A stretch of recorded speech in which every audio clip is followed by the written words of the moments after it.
Президенттик эл үмүтү стипендиясына ээ болгон Сапаргүл Абдинабиева 1 жылдан бери Улуу Британияда жашап, дүйнөлүк окуу жайларынын ичинде эң алдыңкы орундарда турган Сассекс университетинде окуп жатат. Айлана чөйрө, экология, өнүктүрүү жана бул багыттагы саясат программасында гуманитардык илимдер боюнча магистратурага өткөн. Алган билими Кыргызстандын өсүп өнүгүшүнө салым кошот деп ишенерин айтат.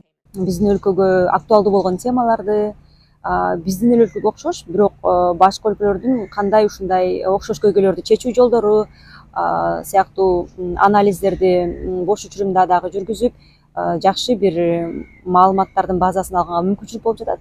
Мунун бардыгы албетте Кыргызстандын, биздин коомубуздун, өлкөбүздүн өсүшүнө академиялык жактан кандайдыр бир деңгээлде аябай салым кошот деп ишенем келечекте. Сапаргүл Абдинабиева эл үмүтү эл аралык стипендиясын алууну каалаган жаштардын саны жыл сайын өсүп жатканын белгиледи. Анткени бул билимин кеңейтем дегендерге чоң мүмкүнчүлүк. Мисалы, былтыр тапшыргандар салыштырмалуу аз болчу, быйыл тапшырат элем, кандай документтер жолотсам болот деп кайрылгандар мага абдан көп болуп жатат. Анан бул дагы менимче чоң мотивация болду жаштарга. Учурда жаштардын көңүлүн же болбосо убактысын алакты кылган факторлор абдан көп болуп жаткан учурда аларды мындай билимге кызыктырып, же болбосо алдыга умтулууга, өнүккөн өлкөлөргө барууга, окууга, саякаттоого шыктандырган бир стипендия болду деп ойлойм.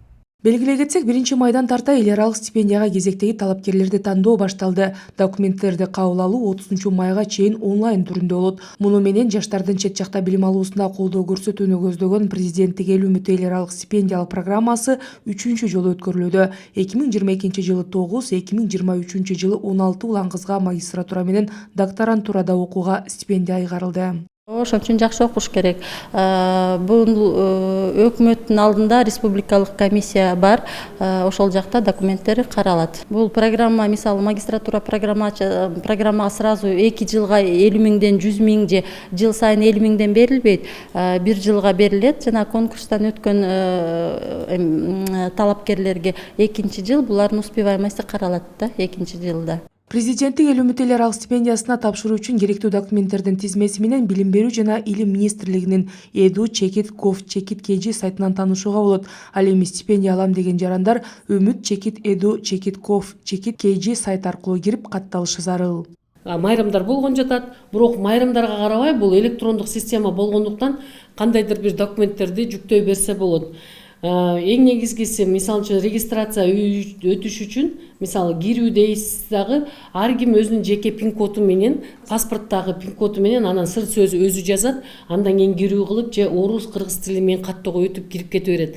Бул порталга кирип, кандайдыр бир талапкер өзүнүн бардык документтерин киргизгенден кийин, эгерде дагы бир документтер жетишсиз болсо, ал өзү кирип кайра дагы киргизип толуктай берсе болот. Белгилей кетсек, президенттин эл үмүтү стипендиясы дүйнөнүн алдыңкы 100 университетине өткөн 50 магистрант, докторантка берилет. Тандалып алынган университетке жараша бериле турган акчанын көлөмү аныкталат жана жыл сайын 50 миң доллардан ашпоого тийиш. 45 жашка чейинки Кыргызстандын жарандары талапкер боло алышат. Айта кетсек, таланттуу балдарга ар тараптуу колдоо көрсөтүү мамлекеттин башкы милдеттеринин бири экенин президент Садыр Жапаров бир нече жолу баса белгилеген.